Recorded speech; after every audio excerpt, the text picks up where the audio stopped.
Alam nyo guys, kung may gout kayo, high blood, mataas yung pressure nyo, ito makakatulong to sa inyo. Yan. Ito ay pansit-pansitan guys na tumutubo lang kahit saan. Pero sobrang laking tulong niya guys kasi meron ng pag-aaral nito na nakakatulong talaga siya sa gout. So for example, sa bahay nyo, makikita nyo lang to kahit sa labas lang.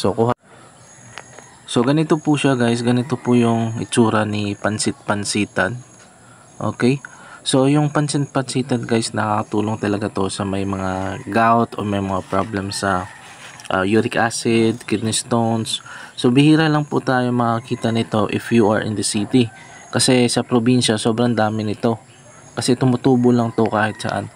So ang daming benefits nito guys. Say for example mataas yung gout nyo, masakit na talaga. So kailangan nyo lang po siyang ilaga ng yung mga dahon na ganito. So paano ba siya ilaga? Kuha lang po tayo dito siguro mga 15 pieces na heart shape. Heart shape kasi siya di ba? Tingnan mo.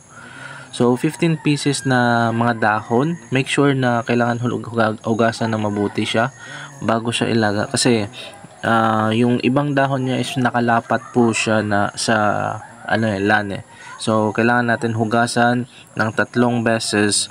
Right after that, pwede na natin yan pitasin yung mga dahon.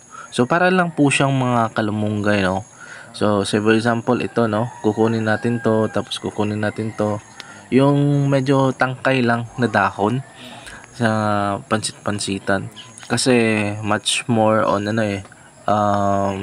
medyo malambot yung mga ganito. So guys, if you are a person na nahihirapan sa mga gout or may kakilala kayong may gout, nakatulong talaga tong pansit-pansitan na dahon na ito. So ilagay lang po natin siya, tapos pakuluan mga 15 minutes para talaga lumabas yung katas. That is the way parang inumin na tsaa. So ganito po siya So ang another way po also, if meron kayong mga sugat, may wounds so dikdikin lang po natin siya. Say for example ito kita nyo ba?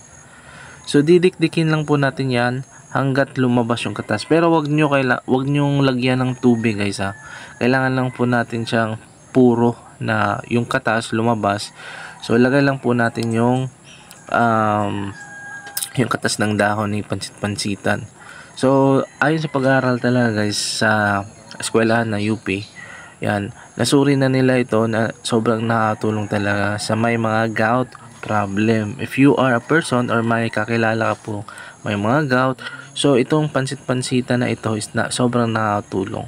So pwede siyang gawing tsaa, pwede gawing i-mash natin tapos ilagay sa mga pagkain, yan.